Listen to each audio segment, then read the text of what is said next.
પૂનમનો દિવસ છે. આજે 16 કળાએ ચાંદ ખીલ્યો છે. તો આપણે દ્વારકાધીશને યાદ કરવા હોય તો હે દ્વારકાનો નાથ મારો રાજા રણ છોડ છે, એને મન માયા લગાડી રે,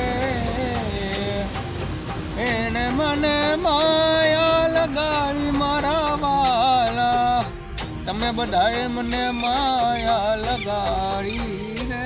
ગાયોનો ગોવાળ મારો રાજા રણ છોડ છે, એને મને માયા લગાડી રે. દ્વારકાનો નાથ મારો રાજા રણ છોડ છે, એને મને માયા લગાડી રે. જય દ્વારકાધીશ. જય દ્વારકાધીશ.